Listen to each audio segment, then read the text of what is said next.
Assalamualaikum warahmatullahi wabarakatuh. Anak-anak kelas 8, bagaimana kabar kalian? Semoga kalian selalu dalam keadaan sehat dan tetap menumbuhkan rasa semangatnya di dalam diri kalian untuk menjalani proses pembelajaran hari ini. Baik, untuk mata pelajaran Penjaskes, minggu lalu kalian sudah mempelajari tentang kebugaran jasmani. Ya, jadi minggu ini, pertemuan hari ini, kita lanjut kepada bentuk latihan kebugaran jasmani. Bisa kita simak bersama buku kalian halaman 25 tentang bentuk latihan kebugaran jasmani. Nah, latihan dalam kebugaran jasmani bisa dengan latihan kecepatan yang pertama. Lalu yang kedua latihan kelincahan, dan yang ketiga latihan daya tahan tubuh. Nah, yang pertama latihan kecepatan itu bentuk-bentuknya. Yang pertama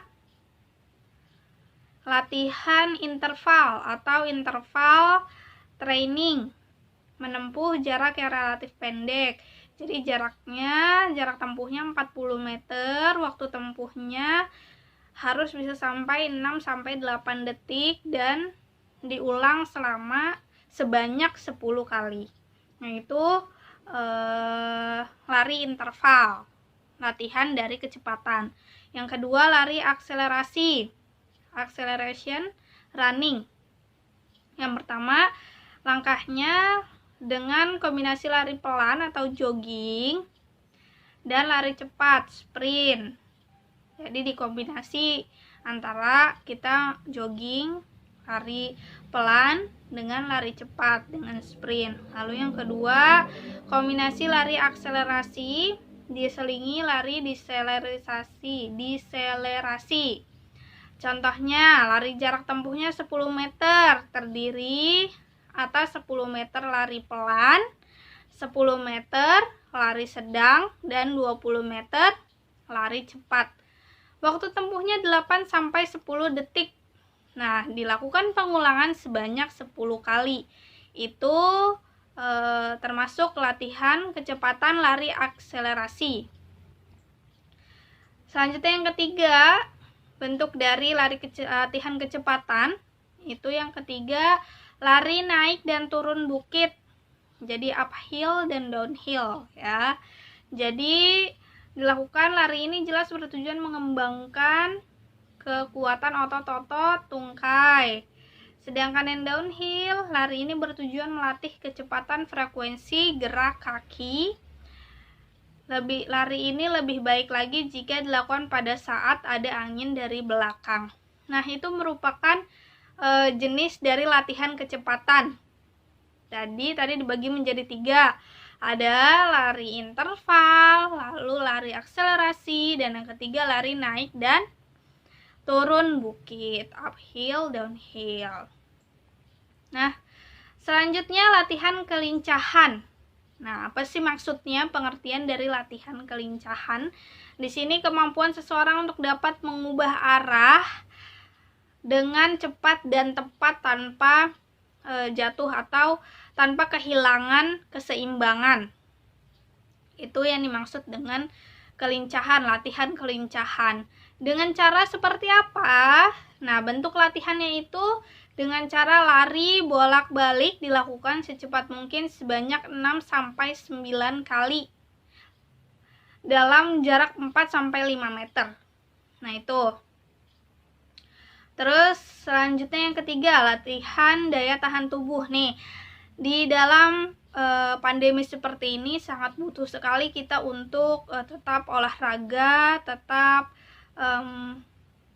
melakukan kegiatan-kegiatan yang bisa mempertahankan daya tahan tubuh kita.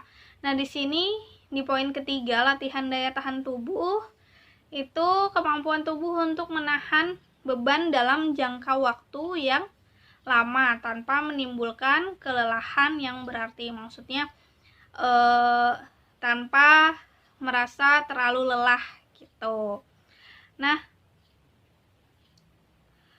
Caranya di dalam latihan daya tahan tubuh, yang pertama itu bisa dengan tarik kedua lutut dari secara bersamaan, kemudian luruskan kembali, lakukan gerak ini secepat mungkin dalam waktu setengah menit. Nah, terus selanjutnya gerakan yang kedua, tarik lutut seperti gerakan pertama, lalu buka lutut, menjatuhkan lutut ke samping. Lutut ditutup kembali dan diluruskan seperti semula. Nah, terus selanjutnya terdapat gerakan ketiga, rentangan kedua lengan ke samping. Lalu bersamaan dengan itu kedua kaki juga dibuka lebar ke samping.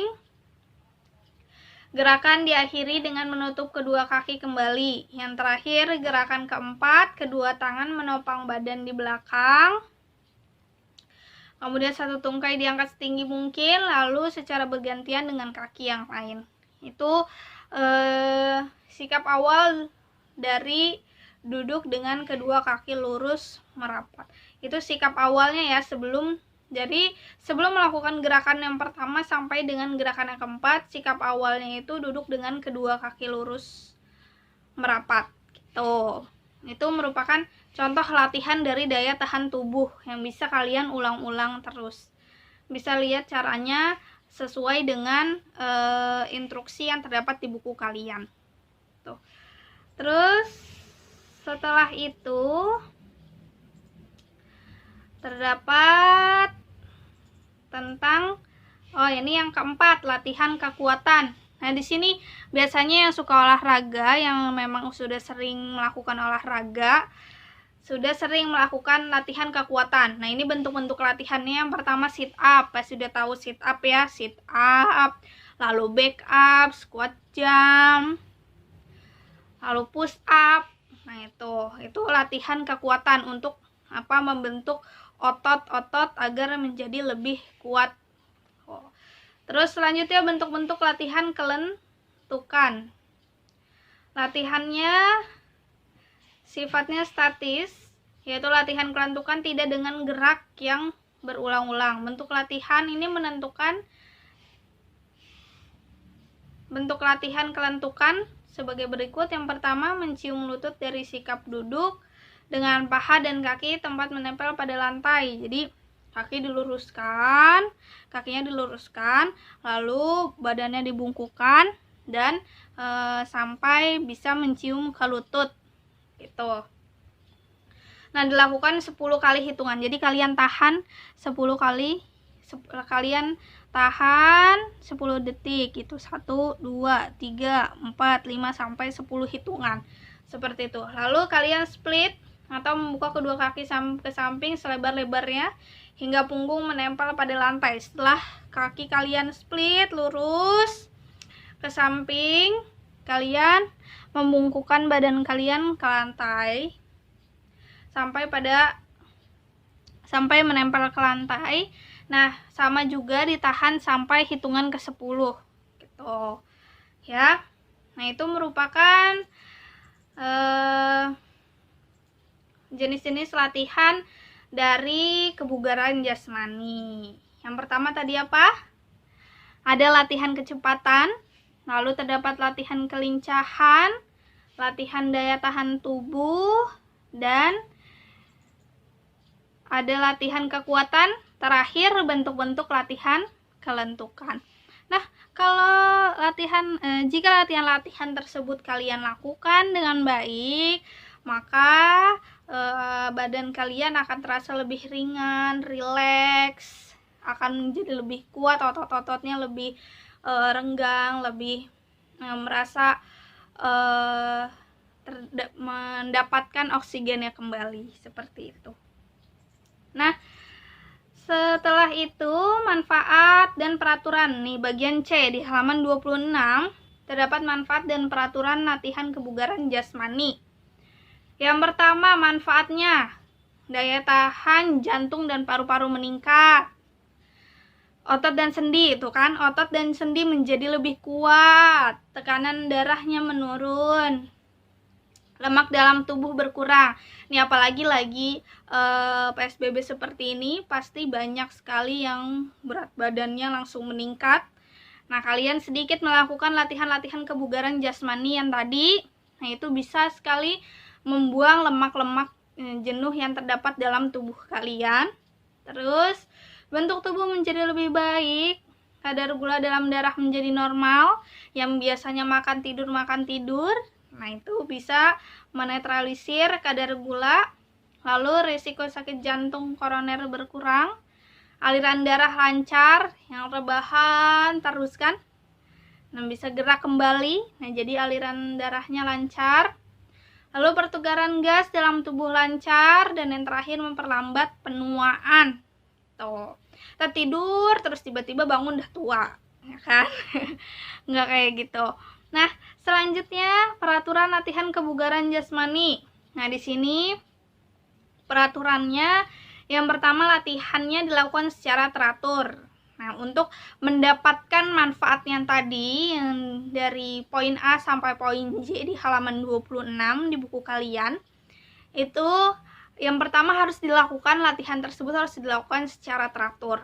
Lalu latihannya dimulai dari yang ringan hingga yang berat, mulai dari jogging terlebih dahulu. Nah, pemanasan terlebih dahulu, baru ke dalam latihan-latihan intinya. Terus selanjutnya latihan secara terpadu dan mendapat pengawasan dari pelatih atau guru. Nah, kalian bisa nanti next time kita buat video atau tugas yang berhubungan dengan praktek, bisa seperti itu nanti itu ya.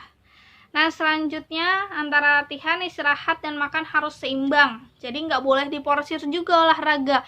Itu mau bentuk badan nih biar bagus kan, udah kegendutan misalnya, udah nggak sehat banget badan. Terus olahraganya terlalu diporsir, diet, makannya dikurangin, cuman setengah porsi sehari. Itu nggak baik seperti itu ya. Jadi harus tetap seimbang antara latihan, olahraga, istirahat, dan makan. Nah, selanjutnya yang terakhir, untuk mengetahui tingkat kebugaran jasmani, dilakukan tes pengukuran kebugaran jasmani. Oke, itu saja. Semoga materi hari ini untuk kelas 8 anak-anak MTS Nurul Falah bisa memahaminya dengan baik, dan semoga wabah ini cepat berlalu agar kita bisa bertemu dan bisa belajar bersama secara langsung, mempraktikkan teori-teori yang sudah kita pelajari secara daring. Baik, itu saja materi hari ini yang Ibu sampaikan. Terima kasih. Assalamualaikum warahmatullahi wabarakatuh.